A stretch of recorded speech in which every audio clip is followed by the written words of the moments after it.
요한복음 14장 보겠습니다.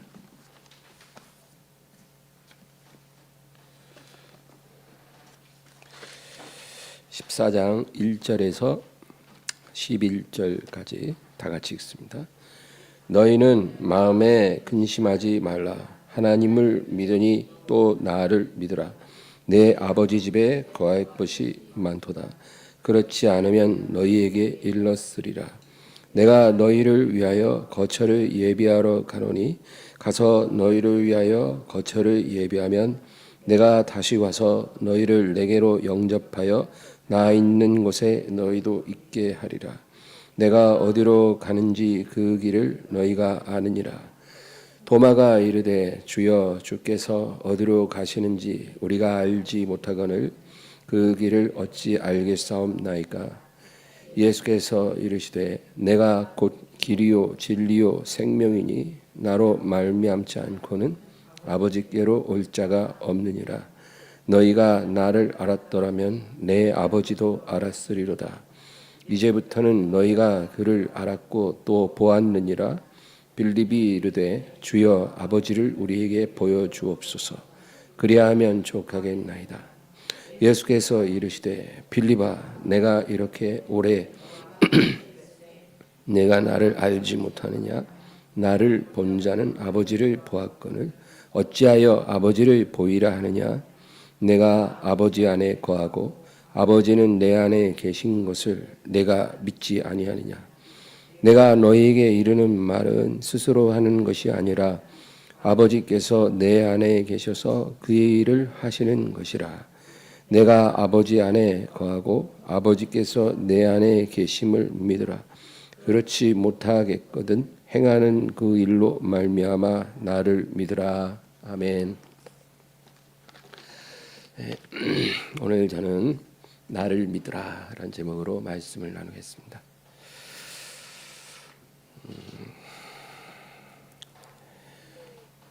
예수님의 생애는 33년이었죠. 근데 이제 공생애는 3년 반이었습니다. 이 3년 반 동안 이제 예수님의 행적이 성경에 기록되어 있는데 예수님은 그동안 많은 이제 설교도 하시고 또 많은 일을 하셨죠. 예수님의 그 많은 설교 중에 이제 성경에 기록된 것은 일부입니다. 예수님의 설교의 일부가 복음서에 기록이 되어 있고 그 기록된 말씀들 중에 특별히 중요한 설교가 이제 몇 개 있죠. 그 중에 첫 번째는 이제 마태복음 5장에서 7장까지를 산상수훈이라고 합니다. 산상수훈. 이게 굉장히 중요하죠. 그래서 이 마태복음 5장은 예수께서 산에 올라가 앉으시니 제자들이 나온지라 이제 이렇게 시작을 합니다. 그리고 이제 팔복부터 시작해서 이제 너무나 귀한 말씀들이 7장까지 이어집니다. 단 한 절도 정말 우리가 넘어가면 안 되는 너무나 귀한 말씀들이죠. 그리고 그 마태복음 7장은 이렇게 끝납니다. 마태복음 7장 28, 29절. 예수께서 이 말씀을 마치심에 무리들이 그의 가르치심에 놀라니 이는 그 가르치시는 것이 권위 있는 자와 같고 그들의 서기관들과 같지 아니함일러라. 그러니까 예수님의 설교는요, 그 내용도 놀랍지만 그거보다도 그 진리에 대해서 가르치는 게 아니라 그냥 진리 자체이신 것 같은 거예요. 그러니까 서기관들하고 다른 점이 그래요. 서기관들은 진리에 대하여 말하는 자들이지만 예수님은 진리를 소유한 자처럼 말씀하셨어요. 그러니까 사람들이 다 놀랐다는 거죠. 그 다음에 이제 또 예수님의 놀라운 설교는 우리가 이제 지금 하고 있는 요한복음 13장에서 17장까지입니다. 이것을 유월절 설교라고 말합니다. 예수님이 십자가에 못 박히시기 하루 전에 이제 마지막 저녁 식사를 하실 때 그 12제자들에게 하신 설교, 유월절 설교라고 그래요. 근데 이 13장은 이제 그 뭐랄까 이제 예수님이 식사하다가 갑자기 제자들의 발을 다 씻겨주십니다. 다 씻겨주죠. 그리고 나서 뭐라 그러냐면 너희 중 한 사람이 나를 팔리라.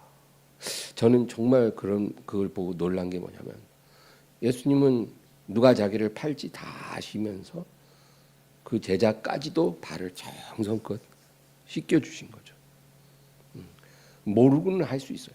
근데 알고 하는 건 참 어렵잖아요. 그죠?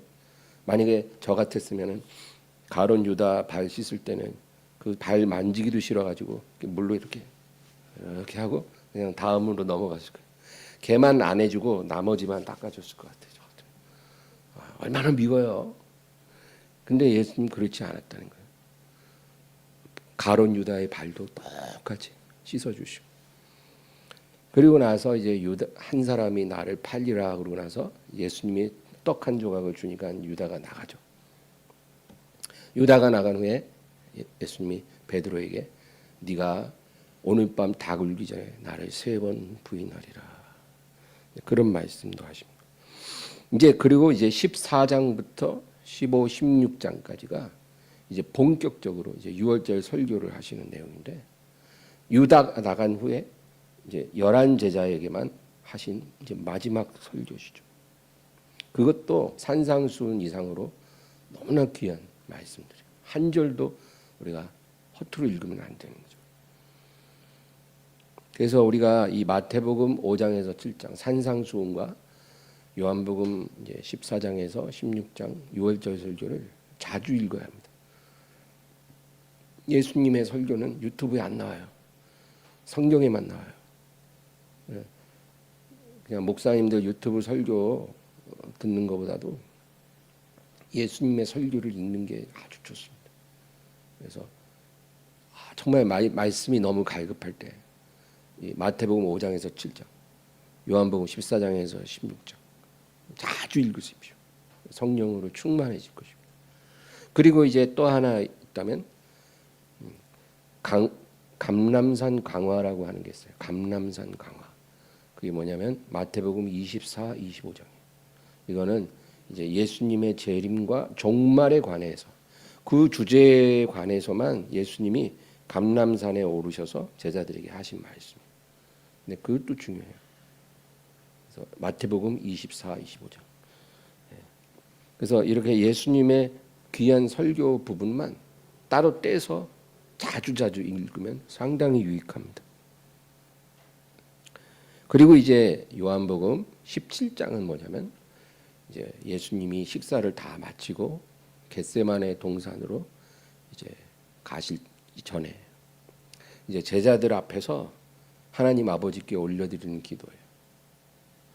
그러니까 제자들이 듣도록 일부러 이렇게 소리내서 이제 아버지께 올리는 기도입니다. 그 17장도 예수님의 설교 못지않게 너무 중요합니다. 그래서 이제 우리가 오늘 14장부터 이제 보겠는데 전에 13장에서 예수님이 이제 내가 아버지께로 이제 곧 가실 거라고 그렇게 말하니까 제자들이 아주 두려워하고 실망했습니다. 왜냐하면 지금 자기들은 예수님만 의지하고 따라왔잖아요. 나를 따르라, 나를 따라오너라. 그렇게 예수님이 제자 삼아서 진짜 순종해갖고 생업 다 버리고 3년 반 동안 예수님을 따라왔잖아요. 근데 현재까지는 아무것도 얻은 게 없어요. 근데 갑자기 예수님의 무슨 권력을 딱 얻으면 좋은데 그게 아니라 내가 이제 아버지께 가야 한다는 거예요. 다시. 너희들은 내가 가는 곳에 못 온다는 거예요. 그러니까 제자들이 얼마나 실망스럽습니까? 아니 생업도 버리고 이렇게 몇 년을 따라다녔는데 예수님만 다시 아버지께 가버리면 우리는 뭐예요? 그럼 다시 또 갈릴리 고향으로 돌아가서 옛날에 하던 일 또 하면서 사는 거야? 이런 상황이 된 거예요. 근데 예수님이요 이전에도 여러 번 자기가 예루살렘에서 고난 받으시고 죽임 당하시고 다시 살아나야 할 것을 얘기를 하셨어요. 근데 그때는 제자들이 그 말을 듣고 싶어 하지 않았어요. 그거는 자기들이 정말 원하는 말씀이 아니었어요. 누가복음 9장 44, 45절. 이 말을 너희 귀에 담아두라. 인자가 장차 사람들의 손에 넘겨지리라 하시되 그들이 이 말씀을 알지 못하니 이는 그들로 깨닫지 못하게 숨긴 바 되었음이라. 또 그들은 이 말씀을 묻기도 두려워하더라. 그러니까 제자들은 예수님의 이 말씀을 외면했어요. 그리고 자기들이 듣고 싶어하지 않는 말을 하실까봐 묻지도 않았어요. 왜? 물어보면 예수님이 말씀하시잖아요. 그러니까 묻지도 않은 거예요. 그러니까 그 말을 이해하지도 못했지만 이해하고 싶어하지도 않았어요. 여러분, 우리 사람의 심리가 그런 게 있어요. 내가 하나님께 어떤 문제를 놓고 기도하면 하나님이 내가 원치 않는 길로 가라고 하실까봐 기도하기가 싫어. 그런 적 없나요? 저는 몇 번 있어요. 내가 원치 않는 응답을 하실까봐 기도하기가 싫더라고요. 그리고 또 설교도 듣고 싶지 않을 때가 있어요. 왜? 설교에 내가 듣고 싶지 않은 말 나올까봐. 목사에게 와서 무슨 상담을 할 수도 있잖아요. 안 합니다. 왜? 무슨 말 나올지 뻔히 아니까. 지금은 내가 그 말 듣고 싶지 않거든. 뭐 그런 식이에요. 우리 마음이 그런 게 있다니까. 제자들도 그랬어요. 예수님이 예루살렘에서 죽임 당한다는 것은 알고 싶지도 않은 거예요. 지금 자기들은 야심이 있는데 예수님의 말씀은 완전히 대척점에 있고, 그래서 묻기도 두려워했다. 그렇게 말하죠. 근데 이제 그 말씀이 실현될 시간이 다가오는 걸 느낀 거예요. 이제 오늘 본문 14장 1절 읽겠습니다. 너희는 마음에 근심하지 말라. 하나님을 믿으니 또 나를 믿으라. 지금 제자들의 마음이 어떤지를 아셔요. 지금 마음이 두려워요. 그리고 너무나 실망스러워요. 예수님이 뭐라 그래요? 두려워하지 말고 근심하지 말고 하나님을 믿으니 나를 믿으라. 나를 믿으라. 근데 지금 예수님이 제자들을 위로해 주고 있는 거죠. 격려해 주고 있는 거예요. 근데 사실 지금 위로받아야 될 분은 예수님이에요. 그렇잖아요. 죽음을 앞두고 있으니까. 제일 마음이 힘든 것은 예수님이죠. 요한복음 12장 27절. 지금 내 마음이 괴로우니 무슨 말을 하리요. 아버지여 나를 구원하여 이때를 면하게 하여 주옵소서. 그러나 내가 이를 위하여 이때에 왔나이다. 예수님 지금 심정이 이런 거예요. 근데 지금 제자들의 위로를 받아도 모자랄 판에 지금 제자들을 위로하고 계신 거예요. 나를 믿으라. 나를 믿으라. 이게 무슨 의미일까요, 여러분? 그 다음 본문 2절 3절. 내 아버지 집에 거할 것이 많도다. 그렇지 않으면 너희에게 일렀으리라. 내가 너희를 위하여 거처를 예비하러 가노니 가서 너희를 위하여 거처를 예비하면 내가 다시 와서 너희를 내게로 영접하여 나 있는 곳에 너희도 있게 하리라. 지금 예수님은요, 내가 아버지께로 가지만 영원히 떠나버리는 게 아니고 가서 너희를 위하여 거처를 예비하고, 그리고 그것이 다 예비되면 내가 다시 와서 너희를 내게로 영접하여 나 있는 곳에 너희도 있게 하리라. 그 말씀이죠. 그러니까 지금 나를 믿으라 그랬잖아요. 그게 그냥 막연한 게 아니라 내가 가서 너희 거처 예비하고 다시 와서 너희를 내게로 이끌어서 나 있는 곳에 너희도 있게 할 거라는 거. 그거를 믿으라는 거죠. 내가 반드시 너희를 다시 데리러 올 거야. 그걸 믿어야 돼. 근데 예수님이 이 말을 하셨을 때 제자들이 무슨 생각을 했을까요? 여러분, 우리는 이해를 잘 못하지만 이 당시로 돌아가면 이 말씀을 들은 제자들이 딱 연상된 게 갈릴리 지방의 결혼식이에요. 갈릴리 지방에서 하는 그 결혼 풍습. 왜냐하면 제자들이 다 갈릴리 사람. 12제자 중에 가론 유다만 유대 사람이고 나머지는 다 갈릴리 촌놈들이에요. 그러니까 갈릴리의 결혼이 어떻다는 것을 알거든요. 그러니까 예수님의 이 말씀이 바로 그 결혼을 빗대어야 한다는 말씀인 걸 벌써 눈치채죠. 갈릴리 지방에서는 신랑과 신부가 이제 약혼을 하잖아요. 그러면 일단은 신부를 두고 신랑이 이제 자기 아버지 집으로 가서 거기에 이제 신혼집을 준비합니다. 신혼집을 다 준비하고 살림살이도 다 준비해 놓고 이제 그러고 나서 이제 신부를 데리러 오는 거예요. 근데 데리러 오는데 뭐 내가 언제 간다 이렇게 말하고 오는 게 아니고 갑자기 예고 없이 그렇게 데리러 가는 게 갈릴리 지방의 풍습이에요. 그래서 이제 신랑이 올 때 그 앞서서 신랑 친구들이 이제 신부 있는 곳에 가서 신랑이로다 이렇게 소리를 칩니다. 그리고 나팔을 불어요. 그러면 이제 그 소리를 딱 들으면 신부가 벌떡 일어나서 이제 옷을 갈아입고 그리고 이제 등불 밝혀 들고 이제 신랑을 맞으러 나오면 이제 신랑이 와서 신부를 데리고 자기가 준비한 신혼집으로 데리고 가는 거예요. 그래서 거기서 일주일 동안 혼인잔치 하고 그리고 신부와 함께 행복하게 사는 거죠. 이게 갈릴리의 결혼 풍습이거든요. 근데 예수님이 지금 이 하신 말씀이 딱 그 신랑이 신부에게 하는 약속과 같은 거예요. 내가 거쳐 예비하면 다시 와서 너희를 내게로 영접해서 나 있는 곳에 너희도 있게 하라. 이게 완전히 신랑이 약혼한 신부에게 하는 약속이에요.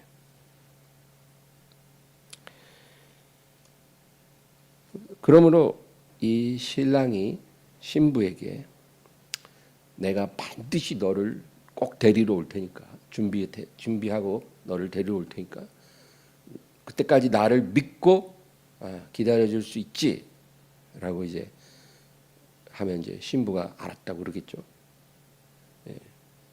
그래서 제자들은 예수님이 이 말씀이 그와 똑같은 그 약속이라는 걸 알았어요. 내가 다시 돌아올 테니까 그때까지 나를 믿고 기다리라는 거예요. 그러니까 나를 믿으라. 그래서 나를 믿으라 하는 거예요. 마태복음 25장에는 우리가 잘 아는 열처녀 비유가 나와요. 그 열처녀 비유가 말하는 게 뭐냐면은 그 슬기로운 5처녀가 있고 또 어리석은 5처녀가 있잖아요. 미련한 5처녀. 근데 이 10처녀는 다 약혼한 신부예요. 그러니까 믿는 자들이죠.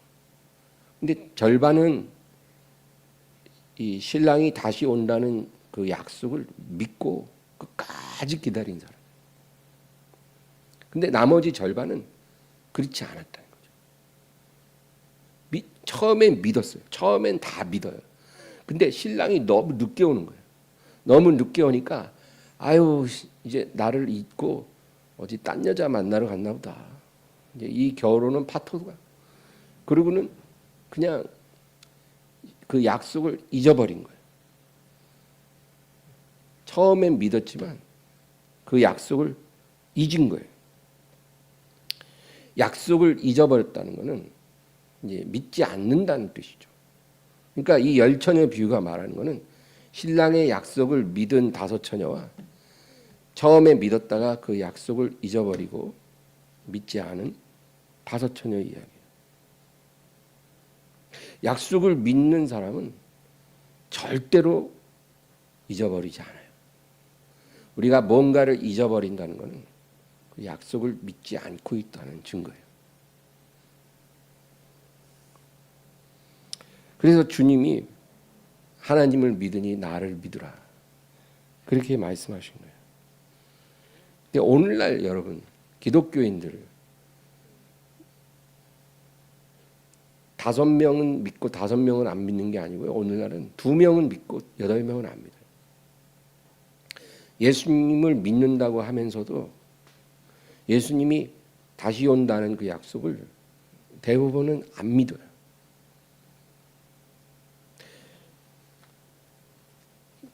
정말 문제죠.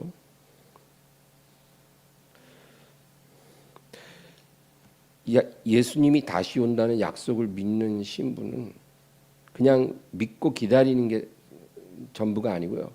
자기를 지켜 세속에 물들지 않아야 되죠. 그렇죠? 신랑이 다시 온다고 그렇게 약속하고 갔으면 기다리면서 뭐 소개팅 나가고 뭐 이러면 안 되는 거 아니에요. 예. 신랑하고 약혼했는데 그러면 안 되잖아요. 막 밤새 술 마시고 남자들이랑 어울리고 춤추고 막 이렇게 살면 안 되는 거잖아요. 그러니까 우리도 예수님을 기다리는 신자들은 세속에 물들지 않도록 자기를 지켜야 돼요. 항상 깨어 기도해야 돼요. 성령과 말씀으로 예수님과 동행해요. 예수님이 육체로 오시기 전에 우리는 그의 영과 그의 말씀으로 그분과 동행할 수 있어요. 주님이 늦게 오시기를 원하는 게 아니라 일찍 오기를 원하셔요. 이게 참 중요한 거예요. 주님이 오신다는 건 알지만 가급적 늦게 오세요, 주님. 제가 한 70세까지 이 세상 누릴 거 다 누려보고 즐길 거 좀 즐겨보고 이제 더 이상 하고 싶어도 못할 때 그때 오세요. 뭐 이런 사람들도 의외로 많아요. 일찍 오는 게 달갑지 않아요. 늦게 오셨으면 좋겠어요. 이런 사람이 아니라 예수님이 속히 오기를 기다리는 게 신부죠. 신랑이 하루라도 빨리 와야죠. 근데 이런 신자가 오늘날 몇 명이나 있겠어요? 교회 안에 80%는 그렇지 않아요. 그게 현실이에요. 이제 본문 4절 5절 내가 어디로 가는지 그 길을 너희가 아느니라.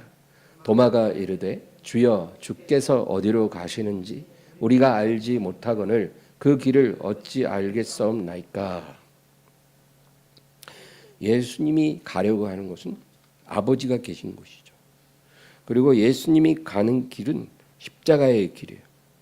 그러니까 내가 이제 아버지께로 가기 위해서 예루살렘에 간다는 거예요. 거기서 고난받고 죽임당하고 다시 살아나야 한다. 그리고 내가 아버지께로 가서 너희가 거할 곳을 예비한 후에 너희를 다시 데리러 올 것이다. 이제 그 얘기거든요. 그러므로 너희는 이제 내가 어디로 가는지 그 길을 알고 있다는 거예요. 왜? 내가 여러 번 너희에게 말했기 때문에. 근데 이 도마라는 제자가 뭐라 그러냐면 주여 주께서 어디로 가시는지 우리가 알지 못하거늘 그 길을 어찌 알겠사옵나이까. 이 도마는요, 이 제자들 중에서 성격이 아주 이성적이고 논쟁적인 사람이에요. 그는 납득이 안 되면 반드시 토를 다는 사람. 그냥 이해가 안 돼도 그냥 이해하려고 노력하고 이렇게 그냥 아멘 아멘 이런 성격이 아니고 자기가 이해가 안 되면 토를 달아요. 따지고 또 그렇게 물어보는 사람이에요. 예전에 나사로가 이제 죽었다 그러니까 예수님이 나사로가 죽었으니 이제 내가 깨우러 간다. 제자들이 방금 유대 갔다가 죽을 뻔하지 않았습니까? 근데 또 다시 유대로 가십니까? 뭐 근데 예수님이 아직 때가 낮이므로 우리가 실족하지 아니하리라. 밤이면 사람이 빛이 없으므로 실족하리라. 그러므로 지금은 낮이니까 괜찮다. 가자. 이러니까 도마가 뭐라 그래요? 우리도 주와 함께 죽으러 가자. 굉장히 냉소적인 사람.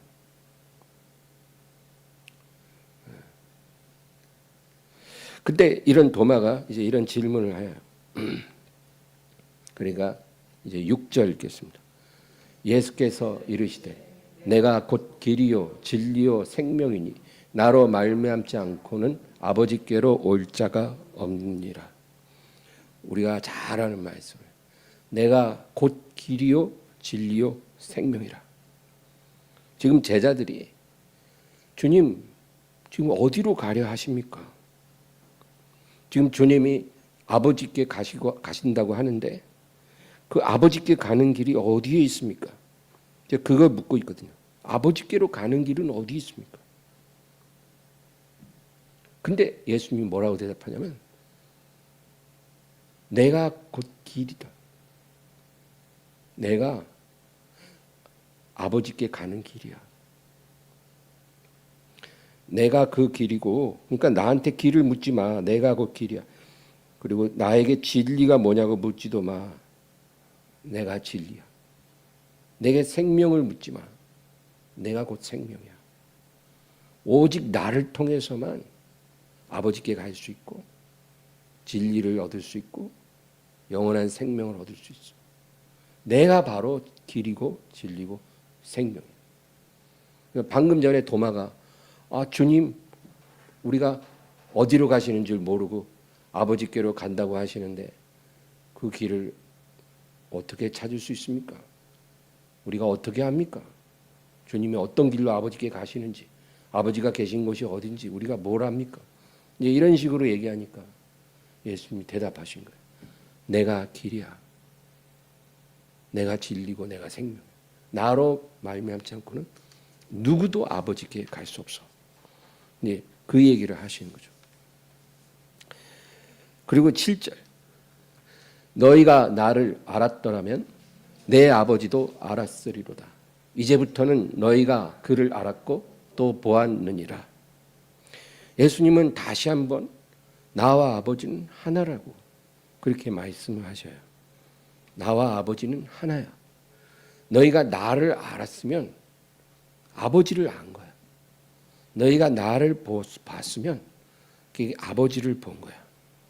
그러므로 이제부터는 너희가 너희 아버지를 알았고 또 본 것이야. 그렇게 말씀하는 거예요. 그리고 이제 8절 9절 또 있겠습니다. 빌립이 이르되 주여 아버지를 우리에게 보여주옵소서. 그리하면 족하겠나이다. 예수께서 이르시되 빌립아 내가 이렇게 오래 너희와 함께 있으되 내가 나를 알지 못하느냐. 나를 본 자는 아버지를 보았거늘 어찌하여 아버지를 보이라 하느냐. 이 12제자 중에 11제자 중에 도마만큼이나 이성적이고 의심 많은 제자가 빌립이에요. 근데 이 빌립이 뭐라 그래요? 주여 뭐 그런 말 마시고 그냥 우리에게 아버지 한 번만 딱 보여주십시오. 그러면 진짜 이제 조금도 의심 안 하고 100% 주님 믿고 따라갈 수 있을 것 같습니다. 아버지 한 번만 보여주십시오. 이제 그 얘기예요. 여러분 우리랑 너무 비슷하지 않아요? 아무리 주님이 진리를 말해도 확실한 거 하나만 보여주십시오. 그러면 진짜 의심 안 하고 이제 믿을 수 있겠습니다. 지난 3년 반 동안 예수님이 그렇게 많은 설교도 하시고 또 정말 많은 표적을 보여주셨어요. 그죠? 여러분 죽은 지 나흘 된 시체가 무덤에서 걸어 나오잖아요. 날 때부터 맹인된 자 눈을 떴잖아요. 38년 누워있던 자가 그 자리에서 일어나서 그 침상 들고 걸어갔잖아요. 예. 오병이어로 수천 명 배불리 먹였잖아요. 파도 치는 바다 위를 이렇게 걸어갖고 배에 오르셨잖아요. 군대 귀신 들린 자가 그냥 예수님 말씀 한마디에 그냥 바로 해방됐잖아요. 이런 거 다 봤거든요. 정말 어느 누구도 할 수 없는 표적을 봤어요. 모세도 이렇게는 안 했고 엘리야도 이렇게는 못했어요.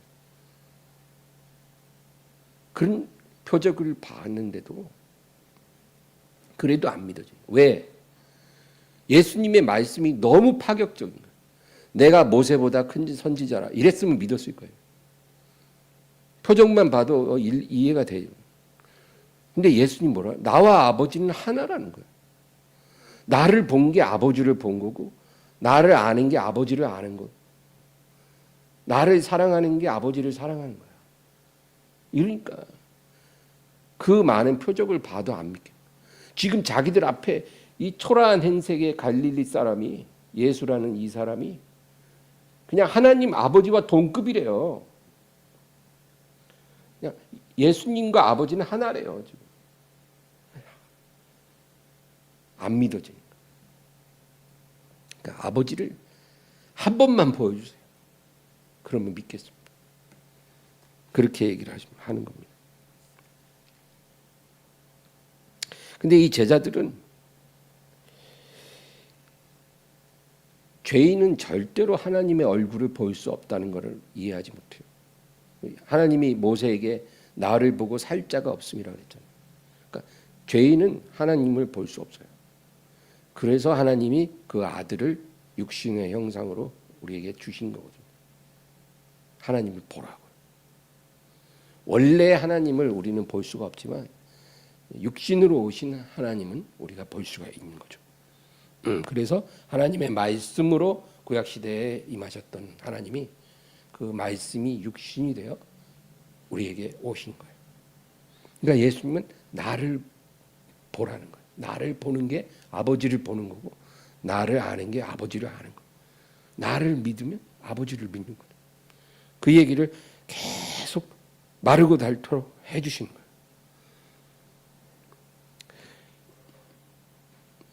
히브리서 1장 3절. 이는 하나님의 영광의 광채시요 그 본체의 형상이시라. 그의 능력의 말씀으로 붙드시며 죄를 정결하게 하는 일을 하시고 높은 곳에 계신 지극히 크신 이의 우편에 앉으셨네. 예수님에 대해서 뭐라 그래요? 하나님의 영광의 광채시요 그 본체의 형상이라. 우리가 예수님을 통해서만 하나님을 볼 수 있어요. 나를 보라. 나를 믿으라. 요한복음 1장 14절. 말씀이 육신이 되어 우리 가운데 거하심에 우리가 그의 영광을 보니 아버지의 독생자의 영광이요 은혜와 진리가 충만하더라. 그러므로 예수님을 보는 게 아버지를 보는 거고 예수님을 믿는 게 아버지를 믿는 거라고. 이게 하나님이 정하신 불변의 법칙이에요. 근데 제자들은 이걸 깨닫지 못한 거예요. 이제 다시 본문 10절 11절. 내가 아버지 안에 거하고 아버지는 내 안에 계신 것을 내가 믿지 아니하느냐. 내가 너희에게 이르는 말은 스스로 하는 말이야. 아버지께서 내 안에 계셔서 그의 일을 하시는 것이라. 내가 아버지 안에 거하고 아버지께서 내 안에 계심을 믿으라. 그렇지 못하겠거든 행하는 그 일로 말미암아 나를 믿으라. 지금 이게 중요한데요. 여기 10절 11절 보면 같은 말을 두 번 반복하세요. 예수님. 그러니까 내가 아버지 안에 거하고 아버지가 내 안에 계신 것을 너희가 믿지 아니하느냐 그랬잖아요. 그리고 11절에 가도 또 똑같이 내가 아버지 안에 거하고 아버지께서 내 안에 계심을 믿으라. 그러니까 내가 아버지 안에 아버지가 내 안에 있는 것을 왜 너희는 믿지 아니하느냐. 내가 아버지 안에 아버지가 내 안에 계심을 믿으라. 그걸 믿으라고 두 번이나 반복하시는 거예요. 나와 아버지가 온전히 하나인 것을 너희가 믿으라는 거예요. 이거 믿는 것이 너희의 구원이 될 것이다. 그 얘기예요. 지금 3년 반이나 예수님을 따라다니는 가장 사랑하시는 제자들에게 예수님이 마지막까지도 계속 간곡하게 당부하는 게 믿으라는 거예요. 내가 아버지 안에 아버지가 내 안에 있는 것을 믿으라. 믿으라. 그리고 이제 10절 보면 내가 아버지 안에 거하고 아버지 내 안에 계신 것을 내가 믿지 아니하냐? 내가 너희에게 이르는 말은 스스로 하는 것이 아니라 아버지께서 내 안에 계셔서 그의 일을 하시는 것이라. 내가 지금 너희에게 하는 말도 내가 스스로 하는 게 아니야. 내 안에 계신 아버지가 나를 통해 그의 일을 하고 있는 것이야. 그렇게 말씀하신 거예요. 믿으라는 거예요. 지금 내 말도 아버지가 말씀하시는 것을 믿으라. 그리고 11절에 내가 아버지 안에 거하고 아버지께서 내 안에 계심을 믿으라. 또 반복하시고 그렇지 못하겠거든 행하는 그 일로 말미암아 나를 믿으라. 또 믿으라는 거. 믿으라. 나를 믿어. 여러분 지금 예수님이 빌립에게 또 제자들에게 하신 말씀이 정 내 말을 믿지 못하겠거든. 내가 아버지 안에 아버지가 내 안에 아버지와 내가 하나인 것을 믿지 못하겠거든. 내 말이 안 믿겨지거든. 내가 이제까지 너희 앞에서 행한 그 많은 일들을 보고서라도 믿어보라는 거예요.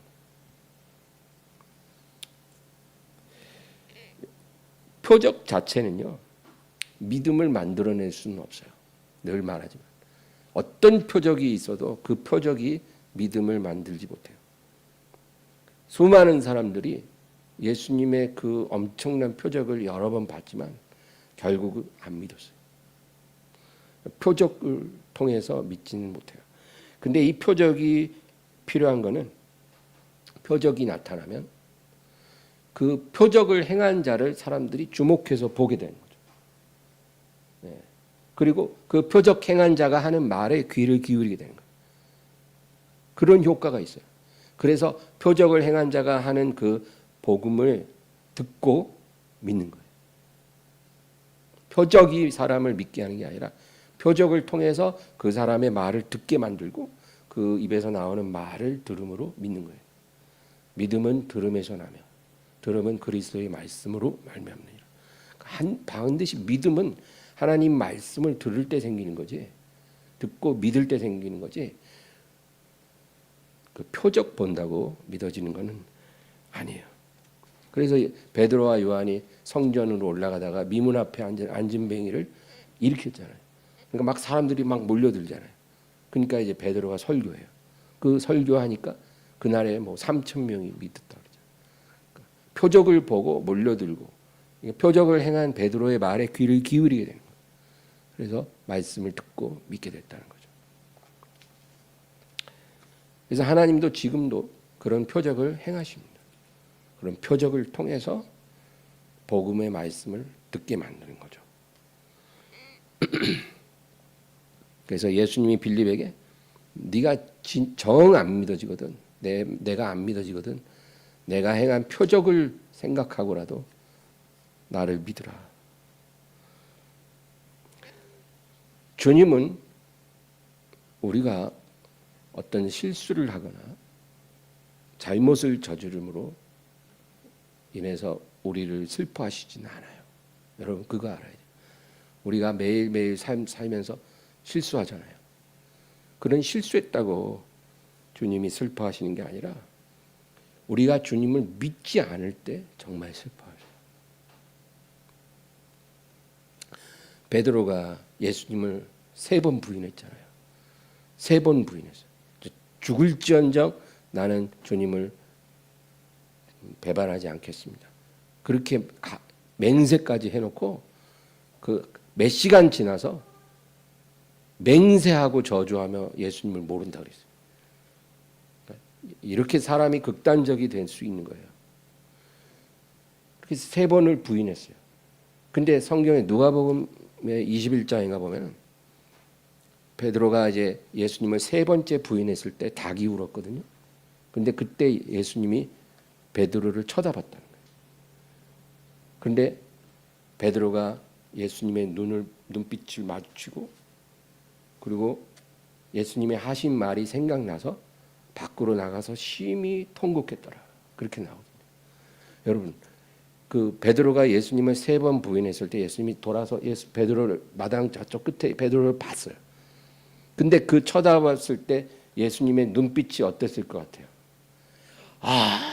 내가 믿었던 너마저, 브루투스 너마저도 그런 시저처럼 너마저 이렇게 나를 배반했네? 억장이 무너지는 그런 표정으로 보시지는 않으실 거예요.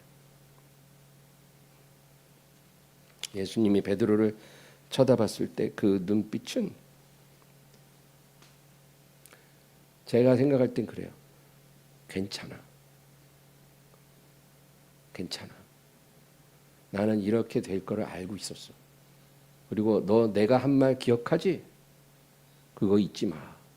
그런 눈빛으로 보셨을 거예요. 그러니까 예수님의 눈빛을 딱 보는 순간 베드로가 예수님이 하신 말이 생각나요. 예수님이 뭐라 그러시냐면 네가 3번 나를 부인하리라. 그렇게 하시고 나서 사탄이 밀가부르듯이 너를 청구했으나 내가 너의 믿음이 떨어지지 않기를 기도했고 너는 실족한 후에 돌이켜 너의 형제를 굽게 하라. 그렇게 얘기하셨거든요.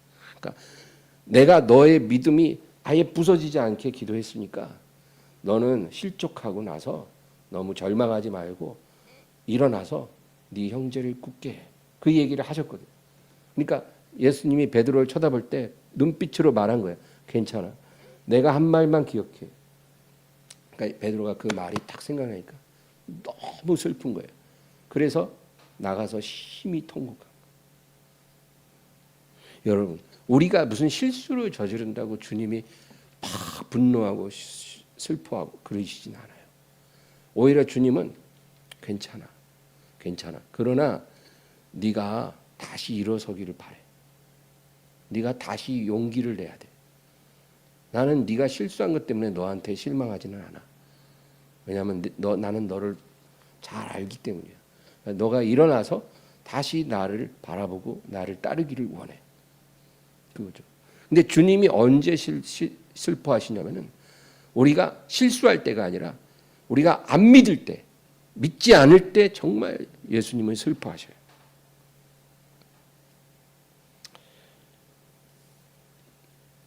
그 부활하신 예수님이 엠마오로 가는 두 제자에게 나타나셨잖아요. 12제자에게 나타나기도 전에 그 두 제자에게 나타나셨어요. 그러니까 이 엠마오로 가던 두 제자가 예루살렘에 가서는 그 11제자들에게 얘기한 거예요. 우리가 길에서 주님을 보았다. 그러니까 11제자들이 안 믿어요. 무슨 헛소리. 비슷한 사람 보고 너희들이 그냥 지금 헷갈리나 본데 그럴 리가 없다. 마가복음 16장 13, 14절. 두 사람이 가서 남은 제자들에게 알리었으되 역시 믿지 아니하니라. 그 후에 11제자가 음식을 먹을 때 예수께서 그들에게 나타나사 그들의 믿음 없는 것과 마음이 완악한 것을 꾸짖으시니 이는 자기가 살아난 것을 본 자들의 말을 믿지 아니함이로라. 여기 보세요. 여기서 어디에 포커스를 맞췄어요? 두 사람이 제자들에게 말했지만 믿지 않았다. 믿지 않았어. 그리고 그 후에 예수님이 그 11제자에게 나타나셔서 그들의 믿음 없는 것과 마음이 완악한 것을 꾸짖으셨어요. 이는 자기가 살아난 걸 본 자들의 말을 믿지 않았다. 예수님은요, 너희들 왜 다 도망갔어? 내가 기도하고 잡혀갈 때 너희들 어디 있었어? 다 도망갔어. 이 나쁜 놈들. 막 이러면서 도망간 거 야단쳐야 되잖아요. 원래 안 도망간다며 뭐 맹세하면서 다 그랬지. 너희들 뭐 어떻게 했어? 이렇게 야단치셔야 되는데 그런 말씀 한 번도 안 해. 제자들이 그렇게 부끄러운 실수를 해도 그런 거는 묻지도 않아. 근데 예수님이 나타나셔서 뭘 책망하셔요? 믿지 않는 거. 내가 다시 살아난 걸 본 자들의 말을 너희는 믿지 않아. 그 말을 내가 너희랑 같이 있을 때도 했지 않냐. 내가 다시 살아날 거라. 근데 어떻게 그걸 본 목격자들의 말도 안 믿니? 믿지 않는 거를 항상 주님이 책망하시는 거예요. 그러므로 여러분, 우리가 주님 앞에 회개하자. 회개할 때 우리 맨날 오늘도 주님 실수했습니다. 오늘도 잘못한 게 많습니다. 이런 거 회개하지만 그런 거보다도 더 우리가 회개해야 될 게 내가 믿지 않는 거 용서해달라고. 내가 주님을 온전히 믿지 않고 있는 거 용서해 주세요. 이게 정말 우리가 첫 번째로 회개할 거예요. 내가 주님을 온전히 믿지 않은 걸 용서해 주세요. 뭐 잘못하고 실수한 게 문제가 아니에요. 믿음이 없으니까 원망도 나오고 거기서 불평도 나오고 분노도 나오고 두려움도 나오고 거역하는 것도 나오고 다툼도 나오고 그래요. 다 믿음이 없어서 그래요. 믿지 않으니까 그런 일들이 거기서부터 나쁜 열매를 맺는 거예요. 우리가 주님께 이것저것 구하잖아요. 물질의 축복도 주시고 뭐 이것도 주시고 저것도 주시고. 근데 이런 거 구하기보다 여러분 믿음을 구하세요. 내게 믿음을 더하소서.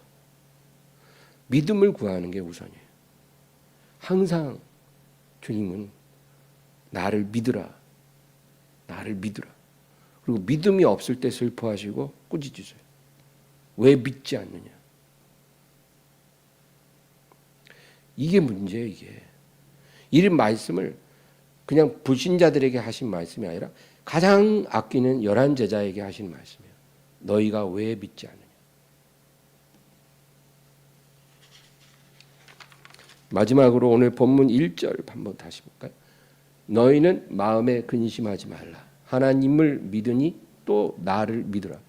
나를 믿으라 그러죠. 나를 믿으라.